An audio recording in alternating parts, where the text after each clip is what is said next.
This year has just flown by, and I cannot believe we're already in the holiday season. Christmas is right around the corner, so of course that means we have to review a family-friendly Christmas film.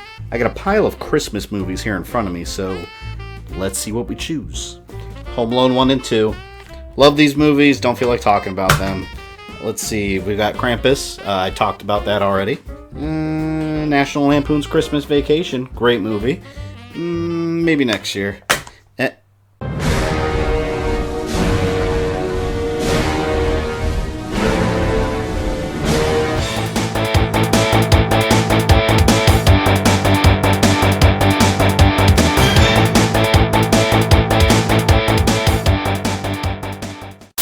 I know some of you in the comment section down below are going to blast me for calling Die Hard a Christmas movie.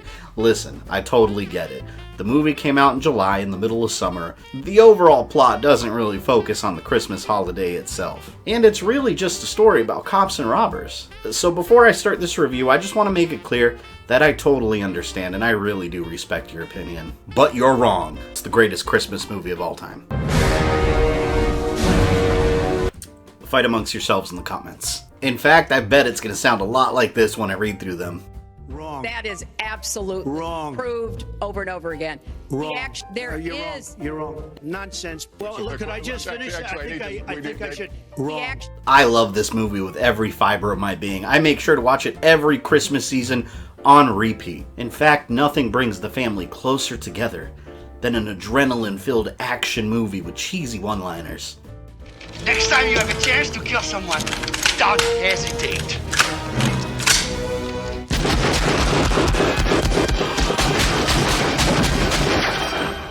Thanks for the advice. Die Hard was written by infamous 80s action movie writer Steven D'Souza, and I feel like I've mentioned him several times in my reviews, but it just so happens that this guy's been involved in some of my favorite action flicks. Commando, The Running Man, Judge Dredd, the Street Fighter movie. He's been around the block. But Die Hard isn't really an original story either, although I've never read the book myself, and I'm sure they've changed a million things as Hollywood usually does. It's based from a book called Nothing Lasts Forever, which is a sequel to another book called The Detective, which was turned into a movie in 1968 starring Frank Sinatra. So this movie, The Detective, is kind of a prequel to Die Hard in a way. And now the series is seen as such an iconic Bruce Willis franchise, but he was one of the last people to be considered for the role of John McClane. Arnold, Stallone, Burt Reynolds, Harrison Ford, Richard Gere, they were all on the list first, and it eventually trickled down to Bruce Willis. And now I can't imagine a Die Hard movie without him. Mind you, as the movies went on, after 3, I would say they weren't as good anymore. And they're doing a 6th one now, which is going to be a sequel/prequel, so we'll see how that movie turns out. But the first movie, it's a beautiful thing. Bruce Willis stars as Detective John McClane, a badass New York cop that's having marriage problems.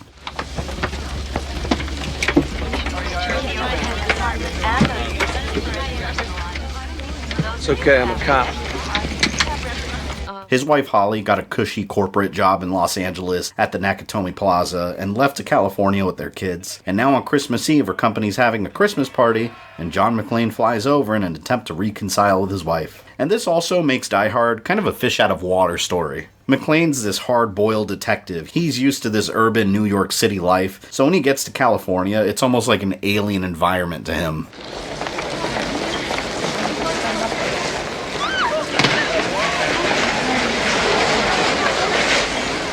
California.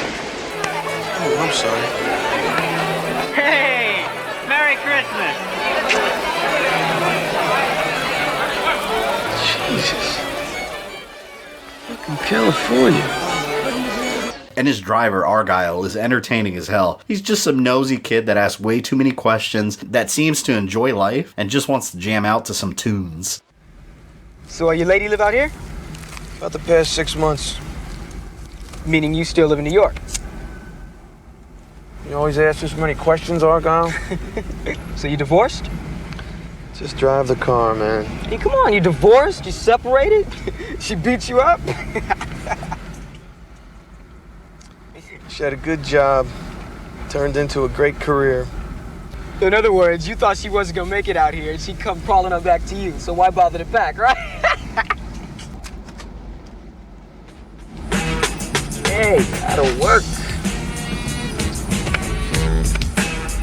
Got any Christmas music? This is Christmas music. And once McClane gets to Nakatomi Plaza, the plot gets going. And it couldn't be any simpler, but that's perfectly okay for an action flick. He meets up with his wife and they're making plans to spend Christmas as a family, but when she goes off to mingle with her co-workers, all hell breaks loose as a terrorist group attacks the building and takes hostages. The leader of a group is a German man named Hans Gruber, and he's one of the greatest action villains of all time. He's very professional, he's calm and collected, but at the same time he's not afraid to be a cold-blooded, ruthless bastard. The code, please. It's a very nice suit, Mr. Takagi. To be ashamed to ruin it. I'm going to count to 3. 1, 2, 3. I don't know it, I'm telling you. Get on the jet to Tokyo and ask the chairman. I'm telling you, you're just gonna have to kill me. Okay. We do it the hard way. I wanted this to be professional. Alas, your Mr. Takagi did not see it that way, so he won't be joining us for the rest of his life. And throughout most of the movie, he's making it seem like their goals are way more involved than they actually are. He has all kinds of complicated demands that he knows the police can't fulfill. He wants political prisoners released, typical terrorist agendas. But he's making it all up. It's just a big distraction. The following people are to be released from their captors. In Northern Ireland, the 7 members of the New Provo Front. In Canada, the 5 imprisoned leaders of Liberté de Québec. In Sri Lanka, the 9 members of the Asian Dawn. What the fuck? I read about them in Time magazine. Hans Gruber's actual plan is nothing more than a robbery. The Nakatomi building has a vault inside, with $640 million worth of bonds inside, and that's all he wants. After all your posturing, all your little speeches, you're nothing but a common thief. I am an exceptional thief, Mrs. McClane, and since I'm moving up to kidnapping, you should be more polite.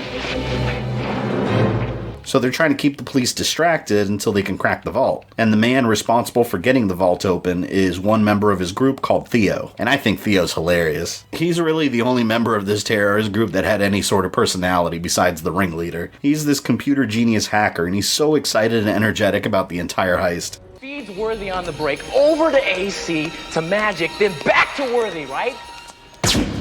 Boom! 2 points.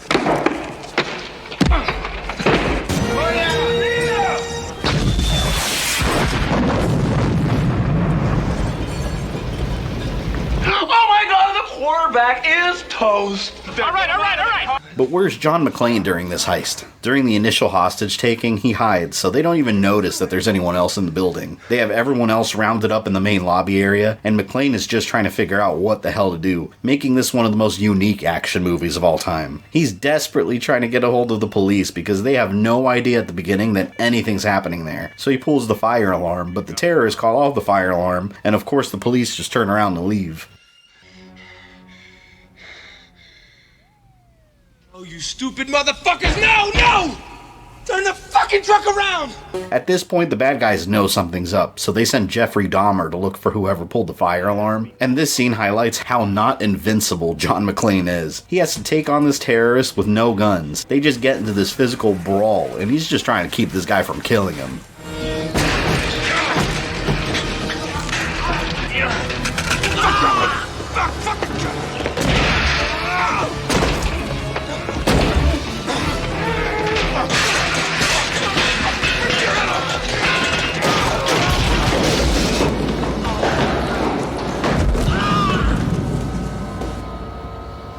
While this is an action movie, it's not afraid to include some excellent humor also. McClane is barefoot the whole time. When the attack first happened, he was feeling the carpet with his feet, so he didn't have time to get his shoes.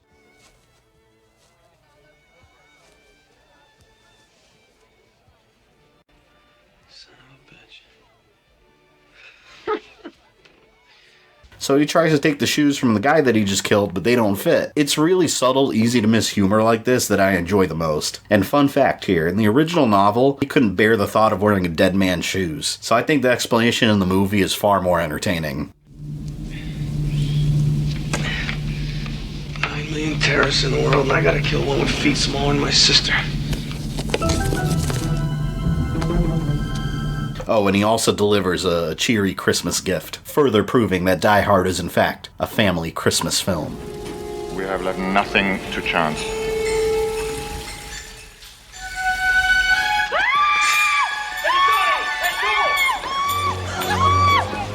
Get them back! Knock them out!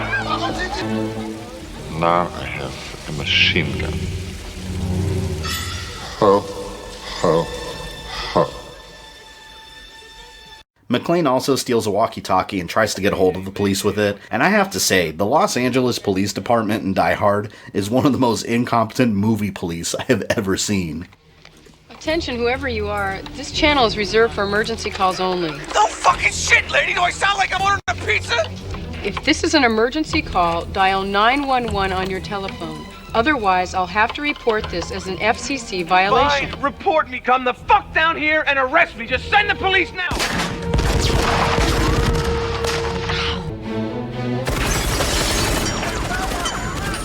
They're shooting at him. It's panic fire. They can't see anything. They're shooting at the lights.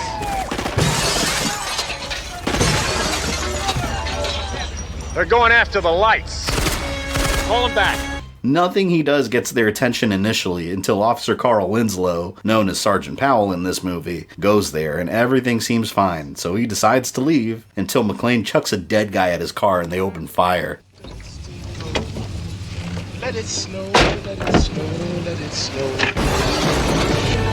Man, God, everything is a crap!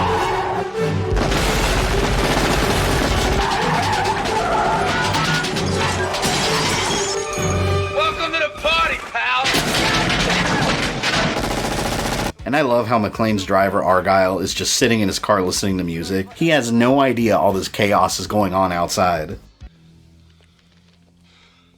Argyle, tell me you heard the shots. You're calling the police right now.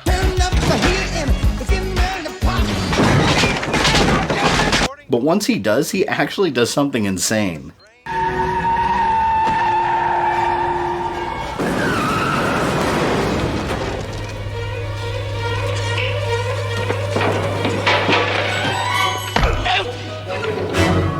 This guy deserves a raise. If you get an Uber driver to drive you in a situation like this, you can bet they're just going to drive away. This man is a hero. Throughout the movie, Powell and McClane share a special bond since they're both cops, and they also give Powell a backstory involving an accidental shooting of a teenager to give the movie some sort of dramatic aspect to break up all the action. I shot a kid. He was 13 years old. Oh, it was dark. I couldn't see him. He had a ray gun look real enough. You know, when you're a rookie, they can teach you everything about being a cop except how to live with a mistake. Anyway, I just couldn't bring myself to draw my gun on anybody again.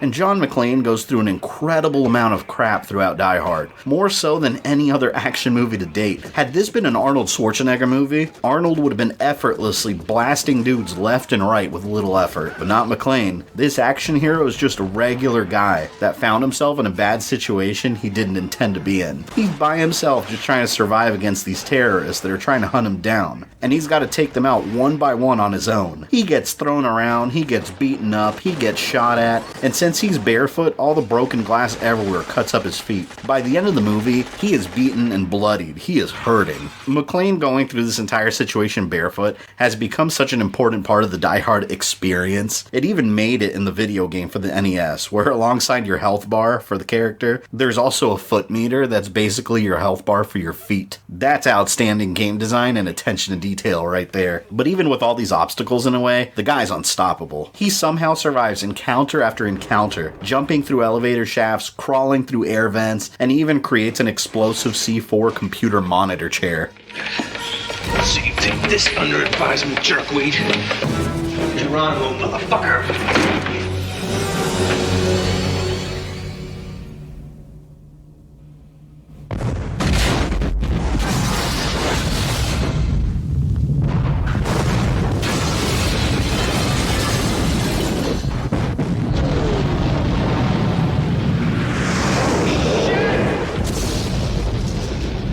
You listen to me, mister. I don't know who in the hell you think you are or what you're doing. I've got 100 people down here and they're covered with glass.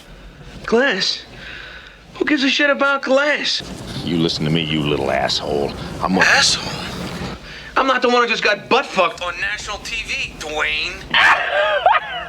But the incompetence in the movie doesn't just involve the police, it also stretches to idiots that involve themselves directly in situations they shouldn't. Like Ellis, one of Holly's co-workers that has a thing for her. He's that character that's clearly looking out for himself. The character you're supposed to hate. He's cocky, unlikable, he thinks he's suave, and he believes he could pull one over on the bad guys. Ellis, what have you told them? I told him we were old friends and you were my guest at the party. Hans, this shithead does not know what kind of man you are, but I do. Listen, this asshole is not my friend. I just met him tonight. I don't know him. Jesus Christ, Ellis, these people are gonna kill you. Tell them you don't know me. John, how can you say that after all these years, huh? John. John. And Thornburg, the reporter who's trying to get the inside scoop before anyone else. He's sneaky, he's conniving, and he finds out John McClane's identity and interviews his daughter on live TV. And that's the only reason the bad guys find out that Holly, who's a hostage there, is his wife, and try to use her as leverage. Come home.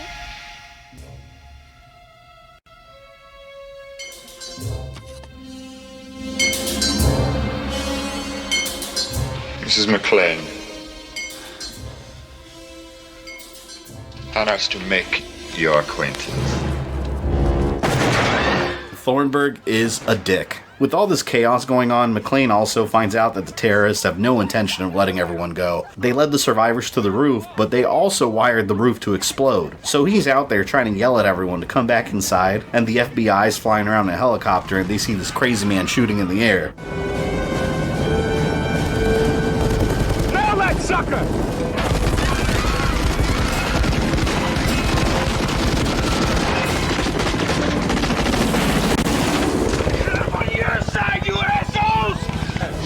Swing around again! I'll bag this little bastard!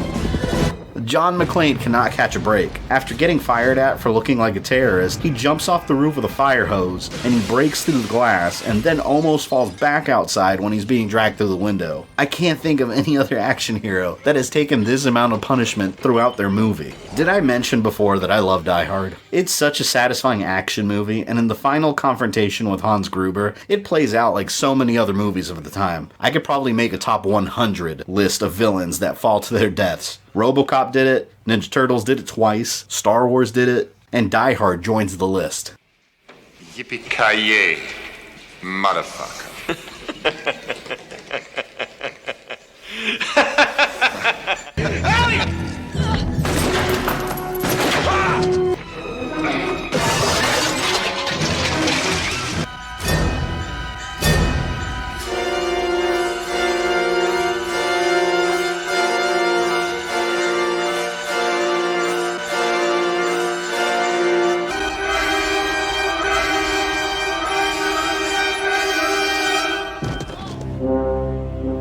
In fact, it's not Christmas until Hans Gruber falls off the 30th floor. And another interesting fact here, Alan Rickman, who plays Gruber, was dropped 25 feet onto an airbag, and he was told that he was going to be dropped at the count of 3. In reality, they dropped him at 1. So that look of terror that you see there on his face is complete genuine shock. He had no idea he was about to be let go. Not only does Die Hard deliver a fully entertaining movie from beginning to end, filled with typical action cheesiness and thrills, but it even has a bonus surprise at the end, with Sergeant Powell finally redeeming himself for his mistake.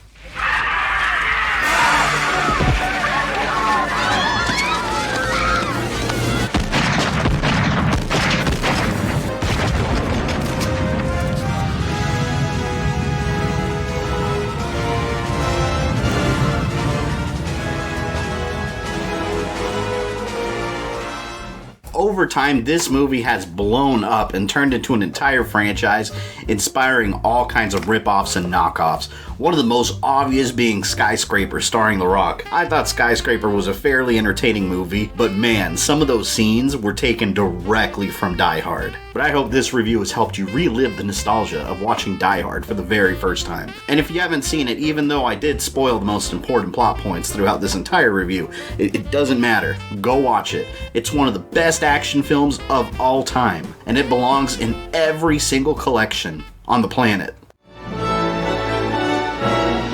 Merry Christmas. If you enjoyed this video, don't forget to smash that like button with all of your strength. Make sure you subscribe and click the bell so you don't miss any new content. You can follow me on social media or go into my community tab for updates. And for as little as $1 a month, you can support the channel directly on Patreon. This is Fabian, I love you guys, and I'll see you next time.